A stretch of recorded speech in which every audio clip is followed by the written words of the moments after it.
더불어민주당과 정부가 이사 부동산 대책 후속 논의에 나섰습니다. 관련 법안을 다음 달 처리하기로 한 가운데 특히 재건축, 재개발 지역에 이른바 현금 청산을 두고 불거진 논란과 관련해 재산권 제약이 있는지도 살펴보겠다고 밝혔습니다. 국회 취재기자 연결합니다. 우철희 기자. 네, 국회입니다. 자, 정부와 민주당의 부동산 대책 후속 협의 어떤 내용들이 오가고 있습니까? 네, 문재인 정부의 25번째 부동산 대책인 이사 대책과 관련해 보완할 점은 없는지 또 후속 입법은 어떻게 해야 하는지 등을 논의했습니다. 오늘 아침 변창흠 국토교통부 장관과 국회 국토교통위 소속 민주당 의원들이 참석한 가운데 국회에서 당정 협의가 열렸습니다.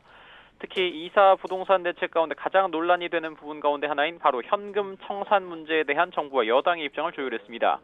현금 청산은 대책이 발표된 지난 4일 이후 재개발, 재건축 지역에 부동산을 산 사람에게 분양권을 주지 않고 돈으로 청산한다, 이런 개념입니다. 투기 수요를 차단하기 위해서라고 하지만 후보지가 어딘지 정해지지도 않았다는 점에서 과도한 재산권 침해라는 논란이 일고 있는 상황입니다.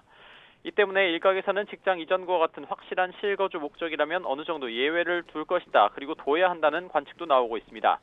일단 국토부는 오늘 당정협의에서 사실상 원칙대로 입장을 고수했습니다. 당정협의 뒤 민주당 국토위 간사인 조응천 의원은 법적 자문을 받아봤더니 적법 절차에 따라 가격을 정산해주면 재산권 침해가 아니라는 게 국토부 기본 입장이라고 밝혔습니다. 분양권을 주는 건 추가적인 혜택일 뿐이라면서 위헌이 아니라는 겁니다. 다만 재산권 침해 여론이 많다고 해도 무조건 따를 건 아니지만 여론에 귀를 기울여서 재산권 행사에 제약을 받는 경우가 있는지 따져보겠다고 여지를 뒀습니다. 이와 함께 민주당은 공공주택특별법과 도시정비법, 도시재생법 등 관련 3개 법안 처리에 속도를 내서 다음 달에는 통과를 시키겠다는 방침입니다.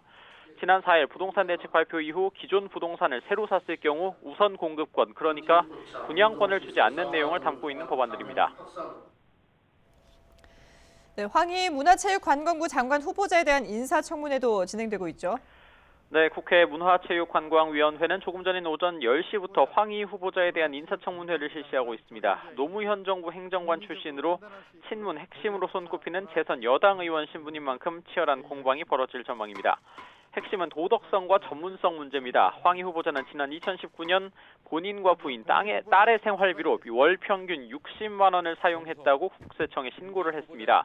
하지만 딸은 학비가 1년에 4천만 원이 넘는 외국인 학교에 다녔는데요. 또 보좌진 10명과 열흘간 스페인으로 출장을 다녀오면서 비용으로 570여만 원을 썼다고 신고한 점도 논란입니다. 국민의힘은 물론 정의당까지도 조선시대 황희정승도 믿지 못할 자린고비라면서 문체부 장관이 아닌 기획재정부 장관감이라고 비꼬는 상황입니다. 이와 함께 국회 본회의에 불참한 채 병가를 내고 가족과 스페인으로 여행을 가고 또 박사과정의 지도교수가 국회로부터 받은 연구용역 보고서를 번역해 자신의 논문으로 제출했다. 그리고 숫자원공사로부터 대가성 후원금을 받고 법안을 처리해줬다는 의혹 등도 함께 제기가 됐습니다. 또 전문성과 관련해서는 국회에서 국토위와 국방위 등을 거쳤을 뿐 문화, 예술과 체육 관련 경력 활동이 극히 부족하다는 비판도 나오고 있는 상황입니다. 국민의힘은 도덕성과 전문성에 심각한 흠결이 있다면서 사실상 부적격 결론을 내리고 철저한 검증에 나선다는 방침입니다. 반면 민주당은 큰 문제는 없는 것으로 본다면서 여러 논란과 의혹에 대해서는 본인이 잘 해명할 거라는 입장입니다. 지금까지 국회에서 YTN 우철입니다.